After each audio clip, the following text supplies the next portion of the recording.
কোরআনুল মাজিদ ফুরকানুল হামিদ থেকে একটি আয়াত তেলাওয়াত করেছি। আল্লাহ তাআলা সূরা আনফাল আয়াত নাম্বার 34 এর মধ্যে ইরশাদ করেন, ইন আউলিয়াহু ইল্লাল মুত্তাকুন, আল্লাহর ওলি হলেন তারা যারা হলেন পরেজগার মুত্তাকি ব্যক্তি। জোরে বলেন সুবহানাল্লাহ।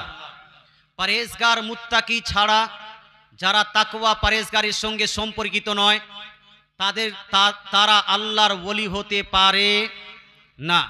কেউ যদি নামাজ পরিত্যাগ করে, কেউ যদি সঠিকভাবে যাকাত আদায় না করে, কেউ যদি সুদ খায়, ঘুষ খায়, এই ব্যক্তি আল্লাহর ওলি হতে পারে এবং না হতে পারে।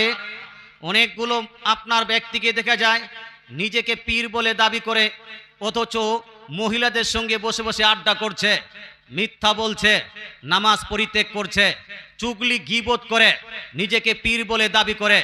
বলুন তো ভাই, নিজেকে পীর বা ওলি বলে দাবি করলেই কি পীর ওলি হওয়া যায়? হওয়া যায়? যদি দাবি করলেই হওয়া যায়, তাহলে চৌদুয়ার গ্রামের প্রত্যেকটা ব্যক্তি নিজেকে ওলি বললে সমস্যা কোথায়? কথা বলছেন? বললেই যদি হওয়া যায়। মুসলমান, আল্লাহ তাআলা কোরআনুল মাজিদ ফুরকানুল হামিদের মধ্যে ইরশাদ করেন, আল্লাহর ওলি হলেন তারা যারা হলেন পরেজগার মুত্তাকি, যারা শরীয়তের উপর আপনার চলে নিজের জীবনকে অতিবাহিত করেছেন, একমাত্র তারাই আল্লাহর ওলি। মুসলমান আহলে সুন্নাতুল জামাতের মানুষ, আমরা পীর ওলিদের সমর্থন করি, পীর ওলিদের মানি কি মানি না? কিন্তু কি ভালো পীর না ভণ্ড পীর? এজন্য ভালো পীর না ভণ্ড পীর? এই এলাকায় এক পীর এসে বলেছিল কয়েক বছর আগে যে কাবা শরীফে হজ করার প্রয়োজন নাই, যারা কাবা শরীফে হজ করতে যেতে পারছো না, আমি বসে যাচ্ছি, মহিলা এবং পুরুষ সবাই আমাকে 7 বার পাক লাগিয়ে দাও, তোমাদের হজ হয়ে যাবে। বলুন তো ভাই, এই রকম কোন পীর যদি বক্তব্য দেয়, এই ব্যক্তি কি পীর হতে পারে? আল্লাহর ওলি হতে পারে? এ খাঁটি মুসলমানও হতে পারে না। মুসলমান, আপনাকে বলতে চাই, তাহলে আমরা সুন্নি মুসলমান, আমরা পীর মানি, ওলি মানি, তবে সঠিক পীরকে মানি, ভণ্ড পীরকে মানি না। আচ্ছা, আল্লাহর ওলিদেরকে মানি, কারণ খাজা গরিব নওয়াজ একজন আল্লাহর ওলি, দাতা বাবা একজন আল্লাহর ওলি, আপনার বড় পীর আব্দুল কাদের জিলানী রাদিয়াল্লাহু তাআলা আনহু তিনি হলেন একজন আল্লাহর ওলি। তাই তাদেরকে আমরা সম্মান করি, মর্যাদা করি, তাদের আমরা মর্যাদা দিই, তাদের সঙ্গে মোহাব্বত করি, প্রেম করি। তদ্রূপ একজন উল্লেখযোগ্য আল্লাহ তাআলার ওলি হলেন আলা হযরত আজিমুল বরকত মুজাদ্দিদ দ্বীন ও মিল্লাত আলাইহি রহমতুর রিজওয়ান। জোরে বলেন সুবহানাল্লাহ। আলা হযরতকে বলি এই জন্য মানি, কারণ আলা হযরতের গোটা জীবনটা কেউ যদি রিসার্চ করে শরীয়তের খেলাফ একটাও কাজ তার জীবনে পাওয়া যাবে না। শরীয়তের বহির্ভূত কোরআন হাদিসের খেলাফ একটাও কর্ম তার জীবনে পাওয়া যায় না। এই জন্য আমরা তাকে কি মানি? জি, আল্লাহর ওলি মানি। 2 নাম্বার, আমি হাদিস শরীফ তেলাওয়াত করেছি, সুনান আবু দাউদ হাদিস নাম্বার 4293, 4293 মধ্যে আল্লাহ তাআলা রাসূল বলছেন, ইন্নাল্লাহা ইয়াবআসু লিহাদিহিল উম্মতি, নবীগণের আশা বন্ধ হয়ে গেছে। মুহাম্মদ সাল্লাল্লাহু আলাইহি সাল্লাম হলেন শেষ নবী, তারপরে কোন নতুন নবী আসবেন? কেউ যদি সম্ভব মনে করে যে মুহাম্মদ সাল্লাল্লাহু আলাইহি সাল্লামের পরে কেউ নতুন নবী হতে পারে, এই সম্ভব মানাটাও হলো কুফরি আকীদা। কথা বোঝা গেল? মুহাম্মদ সাল্লাল্লাহু আলাইহি সাল্লাম বলেন খাতামুন নবিয়্যিন, অর্থাৎ শেষ নবী, last and final messenger of this universe is only Muhammad সাল্লাল্লাহু আলাইহি ওয়াসাল্লাম।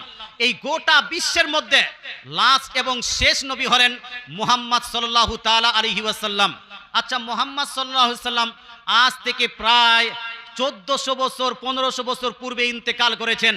মুসলমান 1400-1500 বছর ধরে এই আপনার ধর্ম ইসলামকে পরিচালিত করছে কে? এটাকে তত্ত্বাবধানে রাখবেন কে? এটাকে রিভাইভ করবেন কে? এটা মানুষের মধ্যে প্রচার ও প্রসার করবেন কে?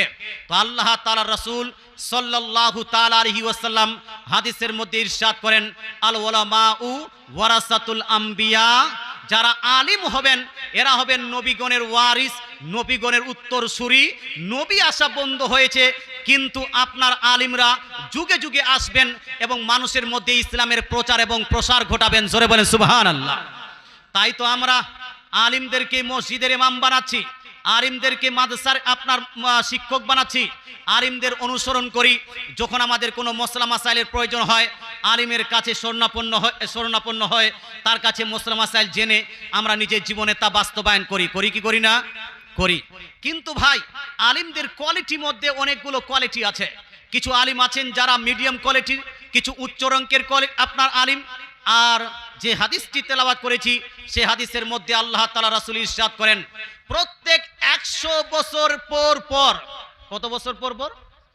100 বছর পর পর, ইন্নাল্লাহা ইয়াবাসু, নিশ্চয় আল্লাহ তাআলা প্রেরণ করবেন আমার উম্মতের মধ্যে 100 বছর পর পর এমন একজন ব্যক্তিত্বকে, এমন একজন ব্যক্তিকে, যেই ব্যক্তি ইসলাম ধর্মে যতগুলো কুসংস্কার চলে আসবে, যতগুলো খারাপ কাজ চলে আসবে মুসলমানদের মধ্যে, এই সমস্ত কাজের সংস্কার করে দিবেন। জোরে বলেন সুবহানাল্লাহ।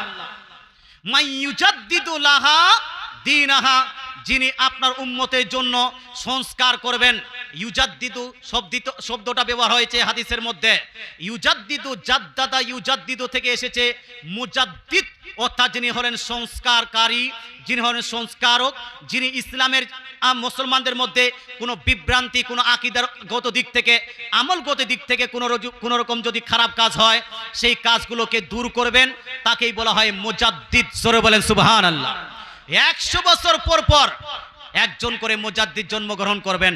মুসলমান 14 শতাব্দীর মহান মুজাদ্দিদ হলেন আলা হযরত আজিমুল বরকত মুজাদ্দিদুদ দ্বীন মিল্লাত আলাইহি রহমাতুর রিজওয়ান। জোরে বলেন সুবহানাল্লাহ। 14 শতাব্দীর 14তম মুজাদ্দিদ কে? আলা হযরত। আচ্ছা, আলা হযরত করেছেন কি কি? মুসলমানকে ধ্বংস করার জন্য, ইসলামকে ধ্বংস করার জন্য, মুসলমানের আকীদাকে ধ্বংস করার জন্য, আমলকে ধ্বংস করার জন্য, যেই দিক থেকে আলা হযরতের উপর হামলা, আপনার ইসলামের উপর হামলা হয়েছে, যেই দিক থেকেই মুসলমানদের উপর হামলা হয়েছে, সমস্ত দিককেই আল্লাহ তাআলার এই একজন ওলি আলা হযরত মজবুত করে দিয়েছেন। মুসলমান শুধু ইসলামী আমাদের যেটা আমল, শুধু আমলগত দিক নয়, আকীদাগত দিক থেকে কেউ যদি হামলা করেছেন আলা হযরত তার উত্তর দিয়েছেন। আমলগত দিক থেকে কেউ হামলা করলে আলা হযরত উত্তর দিয়েছেন। জ্ঞান বিজ্ঞানের শাখা প্রশাখায় যদি কেউ আপনার হামলা করেছেন আলা হযরত উত্তর দিয়েছেন। মুসলমান আমরা অনেকগুলো মানুষ স্কুলে পড়ি, স্কুলে একটা চ্যাপ্টার আছে অ্যাটম বলে, আছে না? অনুপ্রমাণু নামে একটা চ্যাপ্টার নাই? আছে।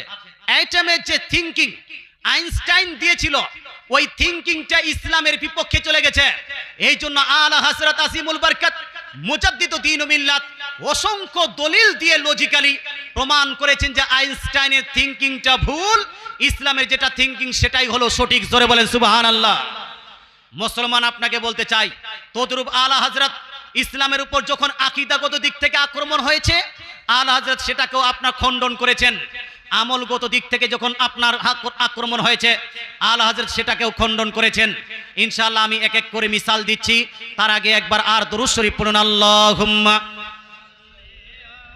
আলা সাইয়্যিদিনা মাওলানা মুহাম্মদ ওয়া আলা আলিহি সাইয়্যিদিনা ওয়া আলা আলিহি সাইয়্যিদিনা মাওলানা মুহাম্মদ সাল্লাল্লাহু তাআলা আলাইহি ওয়া আলিহি ওয়াসাল্লাম। আমাকে বিষয় দেওয়া হয়েছে দুইটি বাব, একটা হলো আলা হযরত মুজাদ্দিদ কেমন ছিলেন, দুইটা হলো ঈদে মিলাদুন নবী সাল্লাল্লাহু আলাইহি সাল্লাম পালন করা যাবে কি যাবে না। কয়েকদিন পরেই আমরা জুলুস করি, মিলাদুন নবী পালন করব, এটা পালন করা যাবে কি যাবে না। কিছুক্ষণ শুনে নেন আলা হযরত প্রসঙ্গে। আলা হযরতের বার্তা যেটা সায়েন্স, টেকনোলজি এবং আপনার বৈজ্ঞানিক যে বার্তাগুলো, সেই বার্তাগুলো দিলে হয়তো অধিকাংশ মানুষ আমাদের বুঝতে পারবেন না বলে আমি সেটা বাদ দিয়ে আমলগত দিক থেকে আমার পূর্বে আমার বন্ধুবর হযরত আল্লামা মৌলানা মুফতি আখতার নাইমি সাহেব কিছু আলোচনা আপনাদেরকে শোনাচ্ছিলেন মাজার সংক্রান্ত, যে কোনটা মাজারে জায়েজ, কোনটা মাজারে জায়েজ নয়, আলা হযরত কোনটাকে সমর্থন করেছেন, কি কি ফতোয়া দিয়েছেন মাজার সংক্রান্ত আলোচনা করে দিলেন।